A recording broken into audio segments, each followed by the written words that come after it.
Welcome back. In the previous lesson, we looked at how to agree or disagree, how to clarify and restate, how to interrupt or include another speaker, and how to show interest.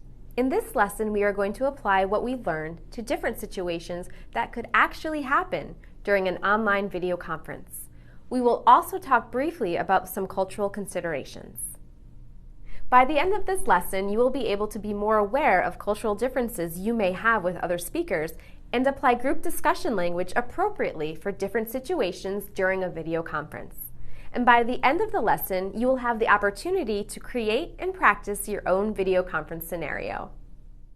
Let's start by thinking about how you communicate in your own language and culture and how this could be the same or different in a meeting in English with people from different cultures.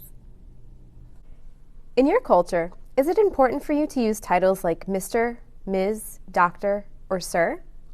Or are people more informal and use first names in a meeting? In most Western cultures, using the first name is quite normal. But if you know that the other person is not from this culture, it would be a good idea to find out how you should address them. When you really don't know, the safest way may be to use sir or madam. Should you look directly at someone when you are speaking, or do you look away? Should you smile a lot or look more serious during group discussions? Depending on the situation, these answers may be different. For example, in a meeting with people you already know and are working with, it's appropriate to look relaxed and friendly. However, if you're meeting someone for the first time, it's probably better to present a more formal, serious face. In our previous lesson, we looked at how we could interrupt politely, because doing this is accepted in most Western cultures. But in your culture, is it okay to interrupt or to ask speakers to restate something so that you can better understand? Is it polite to disagree? What about language use? Can you be direct and very specific in your language? How you answer these questions will affect how you speak during a meeting.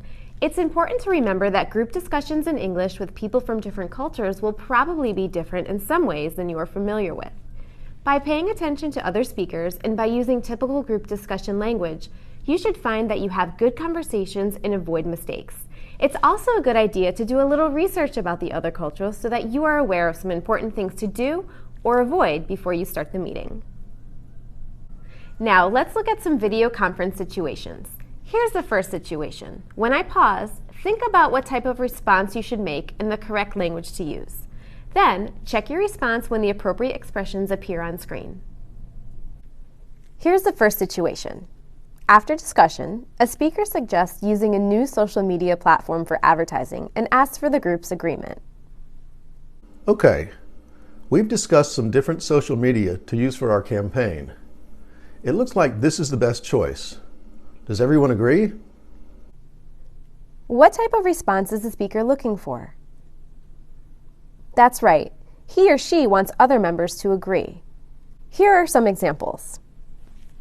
Yes, I agree. It looks good to me. I definitely agree. Let's move on to the next situation. One of the speakers is describing something, but the information you have is different. It sounds like everyone thinks this company would be the best choice for our new phones. The information you have is different.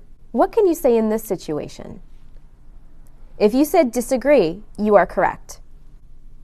You can say, I'm afraid I don't agree. I'm sorry, but I don't agree. Actually, I disagree. Or, if you want to let them know that what you have is different, you can say, actually, I have a different idea. That's possible, but I'd prefer something different. This time, a speaker asks you a question. When do you think we should begin the new campaign? But you don't hear it clearly or don't understand it. What can you say in this situation?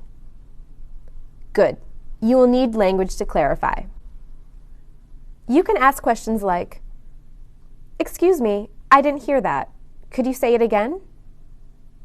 Sorry, I missed what you said. Could you repeat that, please? Here's our next scenario. You have some important information you want to contribute to the discussion, but another person is talking. What should you do in this situation? Yes, you need to interrupt, but politely. Do you remember what we talked about in the previous lesson? You can say, "Excuse me, can I say something here? Could I interrupt you for a minute? Sorry to interrupt, but I'd like to say something here." The next couple of situations will involve some new language that we didn't look at in the previous lesson. Let's learn how to use the right language for these situations.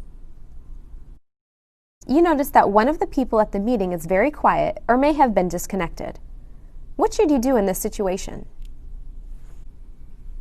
If you think they are still online, you can invite them into the conversation by saying, "So, what do you think? Can you give me your thoughts on this? What's your opinion?"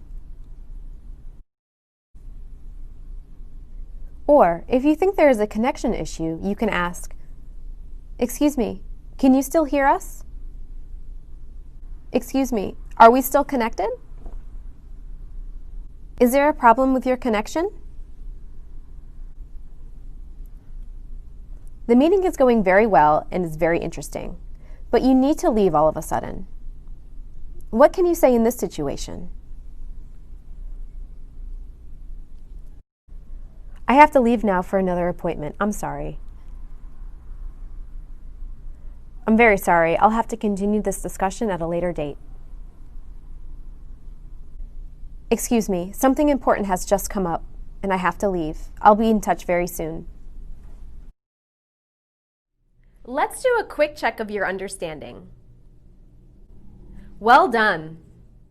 Continue to practice and use these group discussion expressions. At the same time, think about what you can do before and during meetings to make everyone feel comfortable during the group discussion. Working on these language and cultural skills will help you improve your spoken English and achieve your goals as a working professional.